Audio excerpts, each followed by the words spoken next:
You want to listen to a podcast? By who? Georgia GOP Congressman Doug Collins. How is it? The greatest thing I have ever heard in my whole life. I could not believe my ears. In this house, wherever the rules are disregarded, chaos and mob rule. It has been said today, where is bravery? I'll tell you where bravery is found and courage is found. It's found in this minority who has lived through the last year of nothing but rules being broken, people being put down, questions not being answered. And this majority say, be damned with anything else. We're going to impeach and do whatever we want to do. Why? Because we won an election. I guarantee you, one day you'll be back in the minority and it ain't gonna be that fun. All right, everybody, it's Friday. Yes, you heard it correctly. Right here, Friday's Finest, here on the Doug Collins Podcast. This is the time that we reach into the barrel. We pull out all the stories that, maybe you care about, maybe you don't, but we do. So that's what really matters, because this is called the Doug Collins Podcast, and it is Friday's Finest.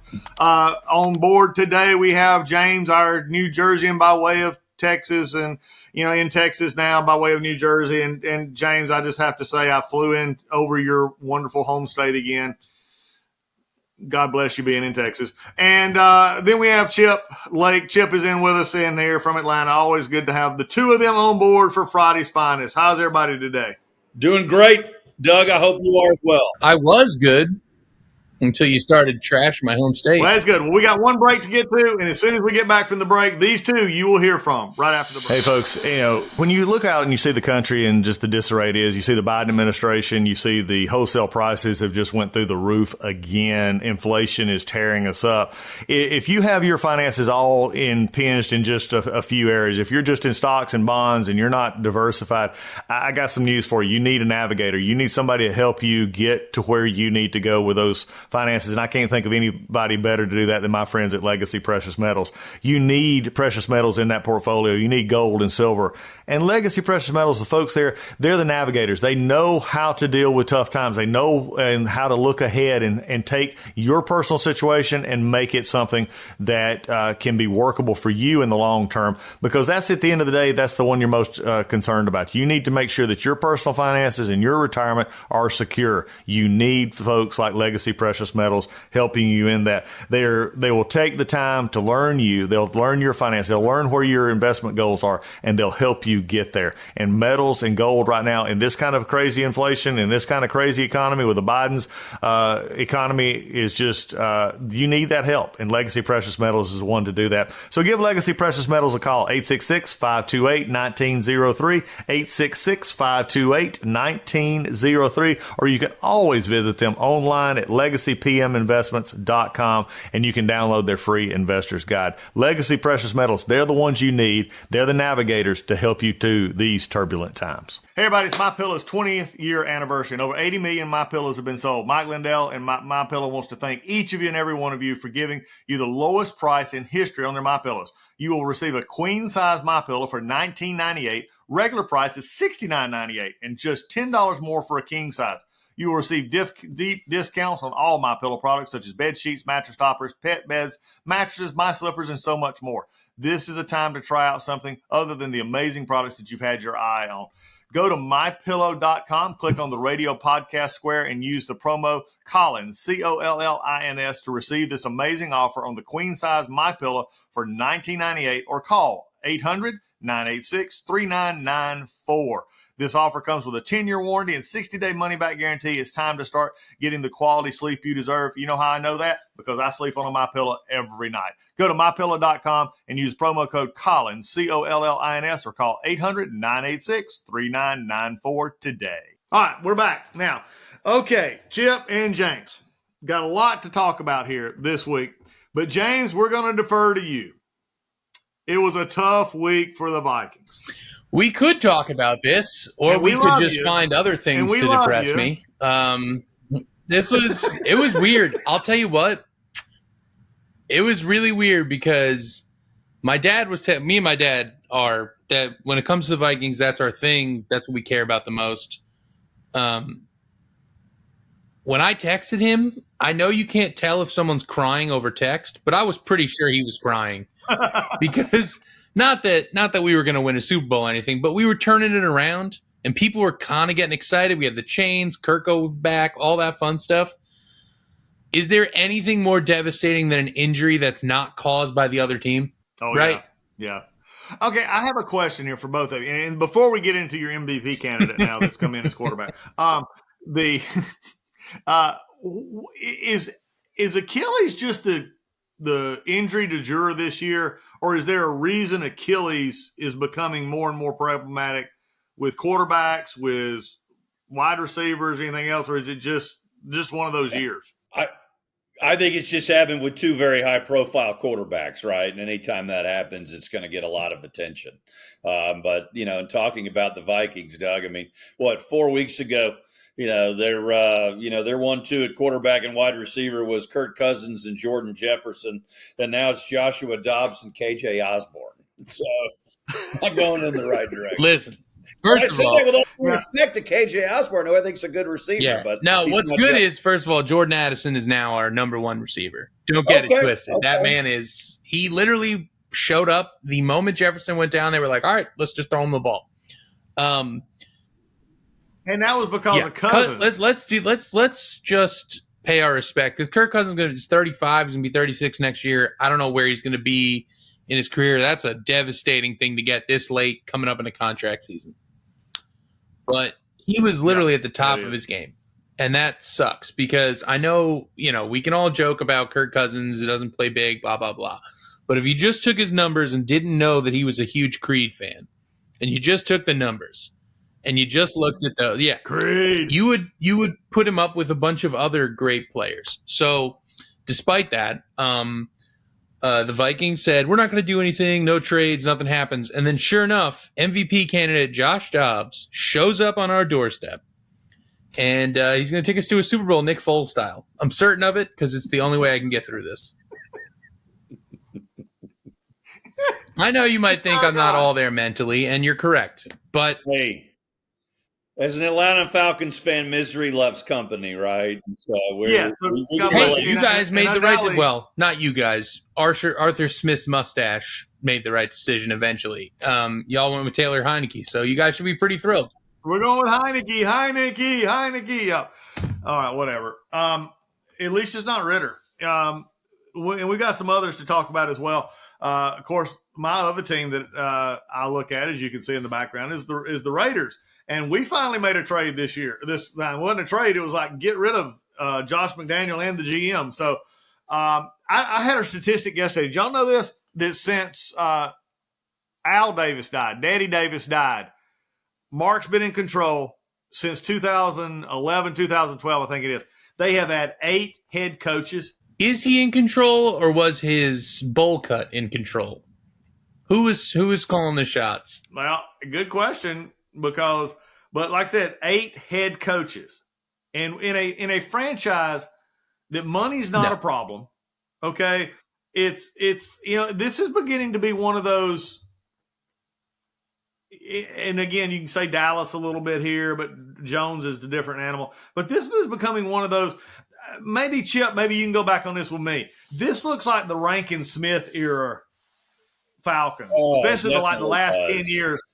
Yeah, before the last 10 years. It definitely does. The difference is, the difference is they've got, they're in the same division as Patrick Mahomes.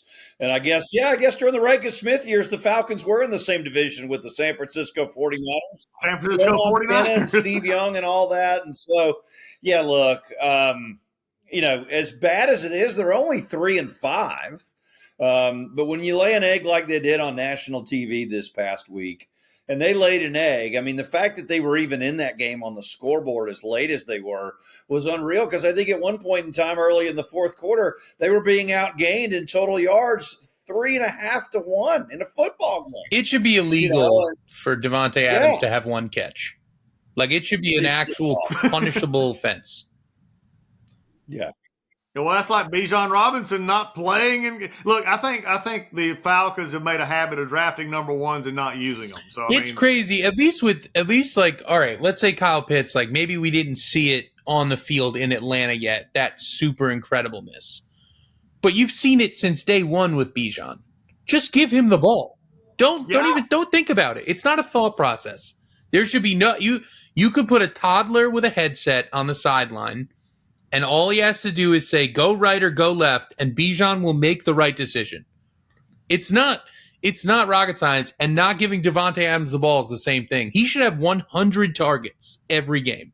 If you can throw it near him, do Well, it. it could be. We could go back to something that Arthur actually understands. We could say, put the package into the FedEx box and give it to Bijan and let him run. And look, Algiers is not doing bad either. I mean, it's not like either one of them are playing terrible this year. We just had a quarterback who can't throw. If you'd got they can't throw. I mean, that was the only few play. There's only like 2 players in history I can think of who had god awful quarterbacks that still were able to run the ball, and that's Adrian Peterson and Barry Sanders. Like, those are special human beings. I'm not saying Bijan isn't that or is that, but Baltimore forever. Yeah. Anybody. Hey, can have a whoa. quarterback. Don't talk about Joe Flacco that way. Yeah. But Atlanta's reluctant to look, Tyler Algiers is a good running back, but Atlanta is reluctant to, make Bijan Robinson a feature back in the backfield. I mean, there are just as many times when he's on the field and he's lined up in the slot, and I'm all for him lining up in the slot. Well, give him the ball if he is. Yeah, give him the ball if he's there. Yeah, it's so funny for a team that has a terrible quarterback how few checkdowns they do. Yes. Because they didn't have a quarterback who understood a check down. Oh, my God, that's the only thing that bad quarterbacks do understand. I had Christian Ponder for years.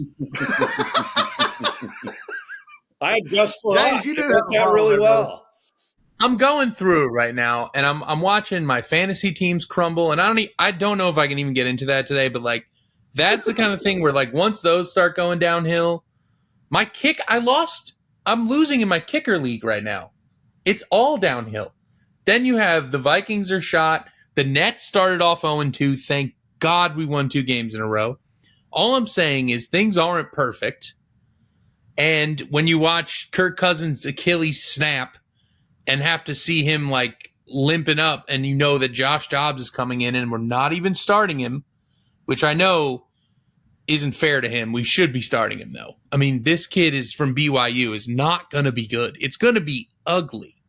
But don't you think? And we're playing you guys. Wait, I just forgot. We're playing you guys. Yes. A really good week. We get. Oh God, that game is gonna suck. Well, remember, we just gave up 4 touchdowns to Will Levis. Yeah, it can't be as bad as the Jets and Giants. I mean, come on. I'm flying into New York on Sunday night with Sunday after the Jets and Giants played. I mean, you talk about a city in mourning. Do you see they had 24 punts and 23 points? Yeah. Well, I got you one. Did you guys send that to me? That was so funny. Yeah, 24 punts. Did I send y'all I think I sent both of you the tweet or whatever it was, the stat sheet that had Desmond Ridder in the first half, field goal, punt, fumble, punt. Heineke in the second half, 3 drives, touchdown, field goal, whatever it was. I'm not looking for that this week, but you should be, because the Vikings secondary, has actually, you know what, they've played a lot better. That defense has played a lot better this year, surprisingly. Yeah, but it's going to be a boring game. It's just going to be running and boring and terrible. Okay, let's hit one quick thing before we move to some deeper topics here. In fantasy football, would somebody please explain to me why in my fantasy football league on my bye week, I hit 175 points and would have beat every other person in the league. Football gods. What are you talking about? Lamar Jackson got 58 points in my bye week, and last week he takes 17. Doug, is this your first year playing? Of actually watching it, yeah. No, but I'm saying, this is your first year playing fantasy football? No, I've had teams before, but I just didn't. It was in. Okay, well, now that you're paying attention to it, that's exactly what's going to happen to you every week. Yeah. That's how bye weeks go. Well, and the worst thing is too, when you have a fantasy football team that has depth, you're toast, because you don't want depth. You want top scoring talent where you have to start them every week. Yeah, you don't want to have to make decisions. Decisions are what kills the rest of us. Well, here's my problem. I have Lamar Jackson and Brock Purdy in mind right now. I had Aaron Rodgers to start the year. That worked out for 4 plays. So you look at it that way. Brock Purdy and Lamar Jackson are tying each other for who can get to 20 quickest. And Brock Purdy has just fell off the wagon the last 3 weeks. I don't know what's going on in San Francisco. You know what? I'm shocked. Am I wrong about this? Like, I know he's missing Debo right now, and Trent Williams is obviously the best tackle in the league, but he's fallen off like completely. Yeah. Well, that brings us to our next question. Former 49er quarterbacks and where they are now and what's happening. I mean, you got Garoppolo, you got Purdy, you've got what's his name that got traded into oblivion? Did he go to Texan? Who are we talking about? Who was the quarterback at Dallas, San Francisco, who was all everything, and Trey Lance. Trey Lance. Oh, yeah, he's in Dallas. We're halfway in the season, and everybody's forgotten about him already. Yes. Well, that's because he's never going to play a football game, ever. Question for both of you. Will Brock Purdy turn it around? And also, number 2, will the Raiders get rid of Garoppolo? The Raiders will never get rid of Garoppolo because he's too gorgeous. And Brock Purdy will turn it around. That team is way too talented for him not to turn it around. I agree. I actually agree with James on both of those. I think not only are they an incredible, talented team, Brock Purdy's a good quarterback. He makes good decisions. It's tough to rattle him. I believe losing Trent Williams and Debo Samuel, that's a 1-2 punch that any quarterback's going to struggle with. The kid's going through some growing pains, and he's finally facing some adversity in the NFL. It's about time. He won his first 8-9 games, however many it was. So, he's come back down to earth, and he looks human. But, yeah, they're going to make it better. And I hesitate to make any predictions about what the Las Vegas Raiders are ever going to do. I love it. I love it, James, that you talk about my quarterback in Las Vegas Raiders as being handsome. I don't care if he's rear end ugly. Okay, I want him to be able to throw the ball and not hit the lineman in the back of the head. But he's not ugly, and that's why he's still in Vegas. Listen, beautiful people get away with a lot of things, but Jimmy Garoppolo's on another level. That problem all the time. It's true though. Like I'm telling you, they probably every team is like, we got to get rid of this guy, and then he walks into the room for negotiations, and they're like, "Son of a, we can't let him go. Look at him. We got to put his face on all our billboards, otherwise we're not going to have a female audience." I'm telling you right now, he is because he at some point with the 49ers obviously had some momentum and played okay, I guess. He gets to stay, and because there's so few good quarterbacks in this league. Look how many teams are struggling because of it. I hope that the other kid plays well. I'm blanking on his name because he looks like he looks like a giant toddler with a mustache. Who's their quarterback right now? What's his name? I don't know. I literally can't think of the backup for the Raiders. But anyway, I'm rooting for him because he played okay in the second half of a game, and then they threw Garoppolo right back in there. Anyway. All right, now, pro football right now is like Chan and I discussed last week. Pro football and college football are having one of those kind of years. Everybody is just sort of meh. Okay, but I do have to bring up a topic here because we're actually going to hit football, we're going to hit baseball, and pop culture all in once, which is what we love to do here on Friday's Finest. I want to discuss the rise of Creed. It is crazy. Texas Rangers, all of them, bringing back Creed. Hey, did you guys know that there was a World Series? I'm in Dallas, and I didn't even know there was a World Series. And they just won them.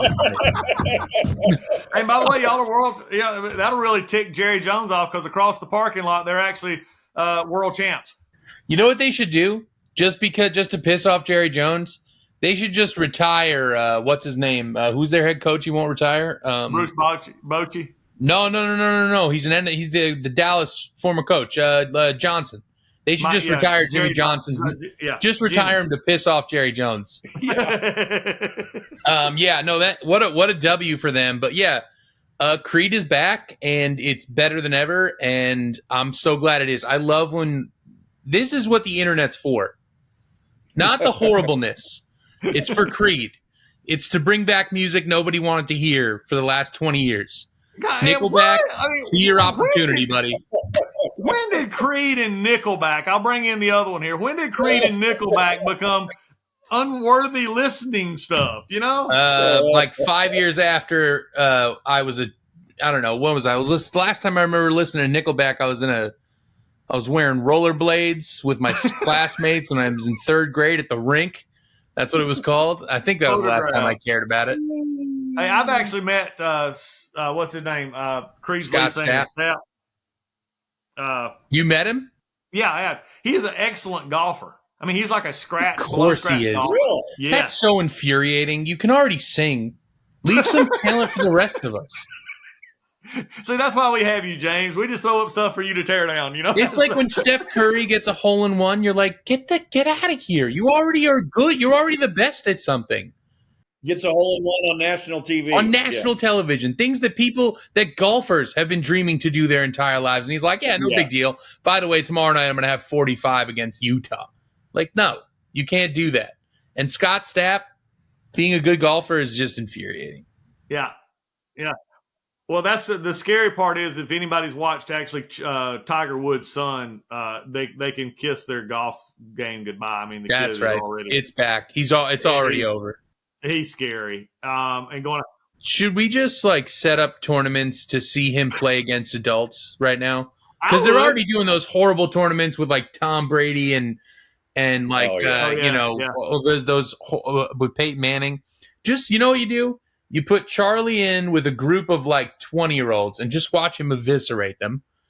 And then, go from there. And then we'll just be talking about him till the day, till he retires or, whatever.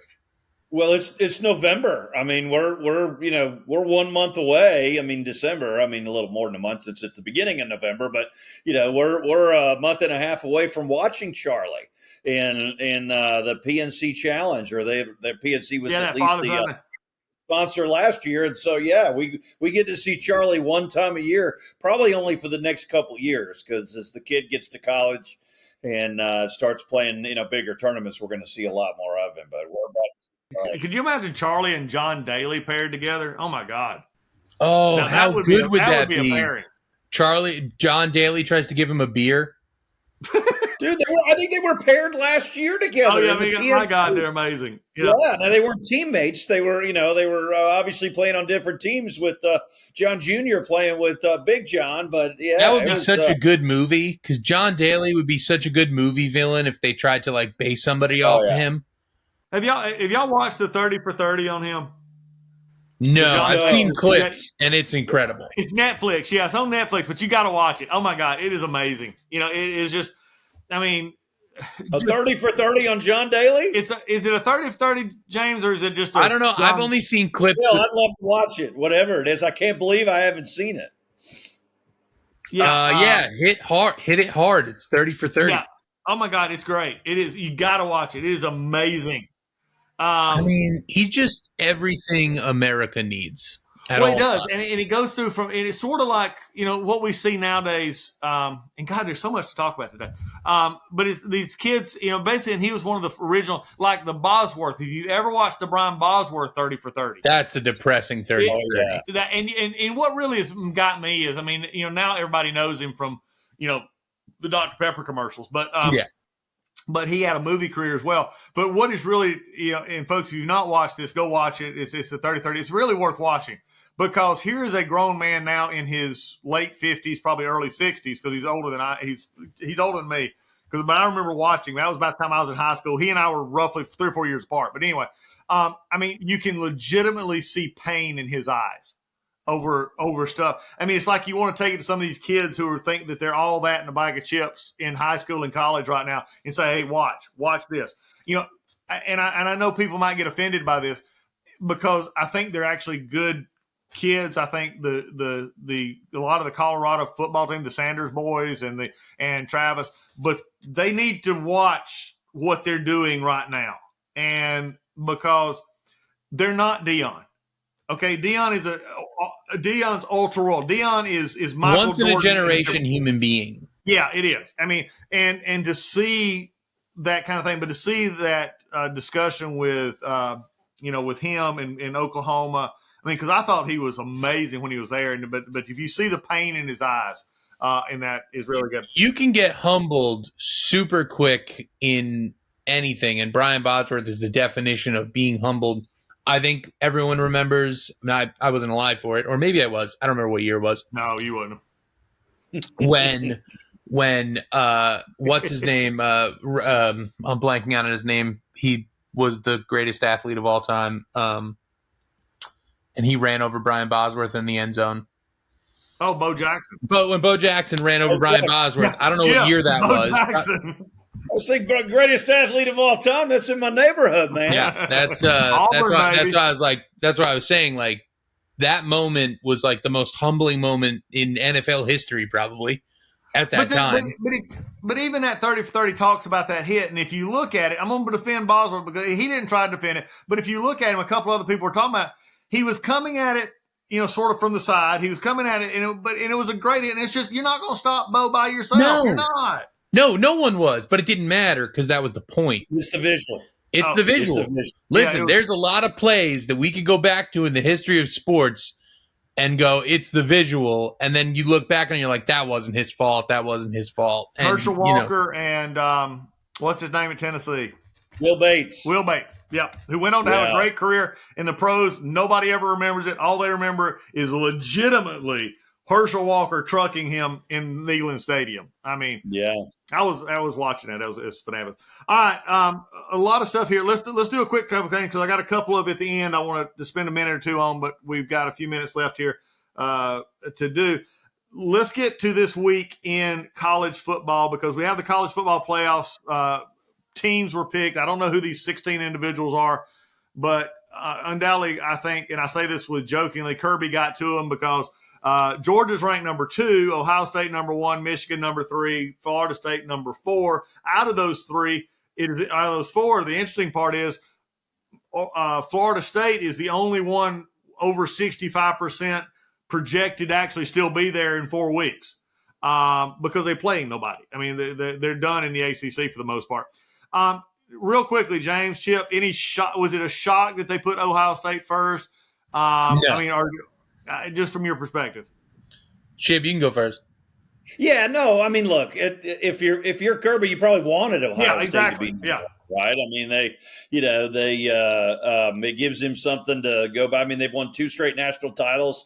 He doesn't want him to get complacent. I think the last thing he probably wanted was for Georgia to be number 1 yet again because you're a sitting duck.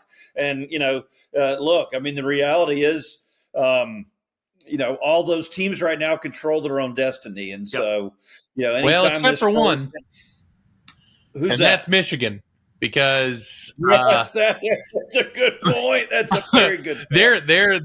Theirs is in the hand of the Big Ten. I have a quick question for both of you then. Yeah. Washington's having an awesome year, right? They're having an awesome year. And as long as they don't lose, because if they lose, it won't matter. If they can go, or they lose 1 game and Michigan loses 1 game, with the allegations against them, do you think they would put in Washington and Michigan over Michigan? Yes, I think so, but I think Washington loses this weekend against USC. I think USC comes back. They need a bounce back game. But yes, so. I think they would. I think the Michigan because they don't want. I know they don't want Michigan in right now. Money wise, they do, but they can't afford that to. Give it to them. They might win the whole thing and then probably have to take it back. Well, yeah, that's what I'm thinking. The problem you got here is look, Washington, they're dying to have the Pac-12 go out at least with 1. They haven't been in the college football playoffs in several years. They're like the Big 12. They've in the ACC. Is just not been there. So you would look that they would want to. If you listen to any national sports radio, ESPN, everybody else, it's like the Pac-12 is all they talk about besides Michigan and Ohio State. Which is so weird. But the irony is, I mean, the conference is completely disintegrating, and they've had the best year this year they've had in 30 years, and they're going away. Oh yeah, it is amazing. And look, and I think Kirby's right where he wants to be with there. But look, and it was interesting because he'll also show the projection on the board that said that there was a 41% projection that Georgia makes the playoffs. And so I think Kirby will definitely use that. We'll see how it starts. By the way, was at the Georgia-Florida the game last week. Georgia looked about as good as Georgia's looked in the last few years. I mean, they were efficient. Carson Beck, here's a statistic, Chip, that even for SEC guys, he just set the SEC record for 8 games over 250 yards passing. I mean, one of the more prolific passers, and that's coming out of Georgia. With nobody can almost name a receiver we have. I mean, our 2 receivers went to Alabama and Texas. But he's doing it, and Bowers wasn't playing. Delt caught a one-hander. The defense held. And, it'll be interesting. Missouri, but here's their run. Missouri, Ole Miss, Tennessee. They got to get through Missouri, Ole Miss, Tennessee, then Tech. But, we'll see how that goes. I think they do run the table. Question, big games up this weekend, though. I'm gonna throw out here's my dog of the week. Here's my upset of the week. Oklahoma State beats Oklahoma. Straight up. Would that be 2 That would be 2 losses in a row for Oklahoma? It would be. It's possible. I mean, I think that game's at Stillwater, right? So, it's possible. I mean, my upset of the week is Southern Cal over Washington. We just talked about it. Yeah, I think that game's going to be in the Coliseum, and I think the line. Yeah, Washington is only a 3-point favorite. I like Caleb Williams and I mean they've lost 2 games. I don't see them losing 3 in a row. So I'm taking the men of Troy against Washington. Should I just say Rutgers over Ohio State right now? There we go. I look. Should I call Rutgers over Ohio? My hometown team, the only team we care about in college football. My son Copeland is in Rotary. They do a picks thing every week. They do a pot kind of thing down in Florida. And he said, send me 3 games, any underdogs I was looking at. My top dog, Oklahoma State. Second dog is A&M over with a line on, it's Ole Miss, I believe. And the third one was Rutgers and Ohio State. I think they'll at least cover. Rutgers has been balling. I'm going to add one more in there to look at. And that is, what does Clemson do this week after Tyler from Spartanburg called into the Dabo Sweeney Radio? Yeah, I didn't know you were. I didn't know you were from Spartanburg, buddy. Yeah. Hey, who they play? Notre Dame at home. Oh, wow. Yeah. Now, so Notre Dame's a 3-point favorite too. Very similar. So I think Clemson comes out to play this week, and I think Notre Dame's due to lose that game, and so I think Clemson is a good underdog to look at this week. But Clemson loses, they go 4-5. That's not a very familiar place for Clemson. All right, SEC West. Yeah, Alabama, LSU. I was just about to ask. I don't really look at like 14 versus 8 or 13 versus 8 as an upset, But yeah, I would probably. I mean, LSU's not a bad pick here. I'll take Alabama. I'm going to take Alabama. That's because you're a homer. You guys are homers. They don't lose 2 games a year at home. So I'm taking Alabama. All right. Last over-under question. Does Colorado started out really good? They got to 4 wins. They need 2 more wins to make bowl game. Do they make bowl? Yes. I think they do, Doug. I think they do. I think their schedule's favorable coming down the road. Their total win over under to start the season was at 3.5. They've already exceeded that. I think they get 2 more and they go bowling. Now, that was crazy. Bowl, but I think they go bowling. They go bowling. Let me ask some. You see him fire up. He was fired up. Dion was saying that the offensive line is going to be changed next year. Yeah. Those dudes are going to be picking it up all rest of the season because none of those dudes want to go. You want to leave this team, that fame? No, thank you. That was a good move by Coach. Yeah, well, honestly. I mean, look, Shedeur, he's like, I'll just replace every one of you. Look, Shedur's getting killed. I mean, he's got a lot of potential. He's a rough. He is rough, diamond. Yeah, he could play in the NFL. I am convinced that if the Vikings screw this thing up enough, we can get Shedeur, and I want it. Yeah. I want Shedeur Sanders so bad. I would actually take Shedeur That'd be the over flastiest Caleb team of all Williams. time. Okay, now you're being ridiculous, Doug. Remember, you did this about Anthony Richardson. Remember, not a fan. Not a fan yet. I understand, and you're wrong. When he proves it, we can. When he proves it, we can. Okay? when he stops losing to top 5 defenses in the country, then I'll start listening. When he beats up everybody else, All right. no, I'm sorry. Oh, Doug. All right, real quickly, we got one big. I'm not even going to go there with Atlanta and Minnesota this weekend, but I do have one that we do need to pick on. Dallas Eagles. I take Eagles will win by 2 touchdowns. You call me when somebody can stop A.J. Brown. That man is on a mission from God. Yeah, I've watched Dak Prescott play too much quarterback to put my money on Dallas at Philly. Give me the get Philadelphia the Eagles cigar this ready for Stephen A. because it is coming on Monday morning. What's the spread on that game?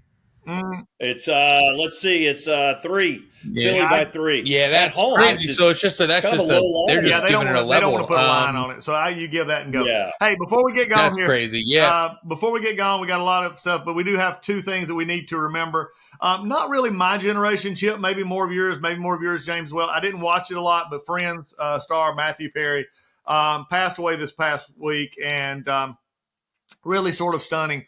And sad. I mean, you hate to see somebody 54 years old and who had all the problems, very admittedly having problems. And I was on Outnumbered this week, and they showed a clip of him. And they said, he told, I don't want to be remembered necessarily the first thing to be taught of his friends. He said, I want to be remembered as somebody who helped others try to get sober.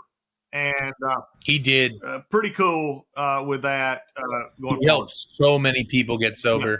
That's his. I hope that's his. I mean, we all know his legacy is going to be Friends. That's not up for debate.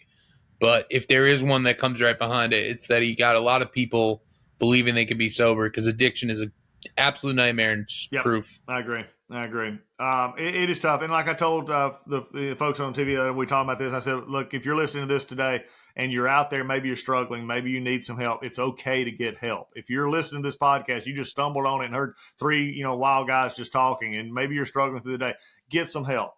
Email somebody, email me, but get help. If you're struggling with addiction, you're struggling with depression, get some help, because there are people out there who care. You're not by yourself in this. And I think Matthew Perry did a great job of doing that.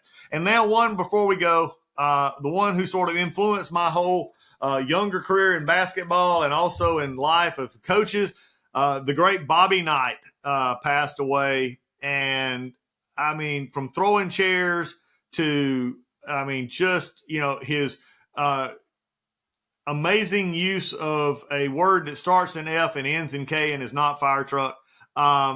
It was just amazing. I mean, there's just none like Bobby Knight anymore. No, they don't make them like that anymore. They don't.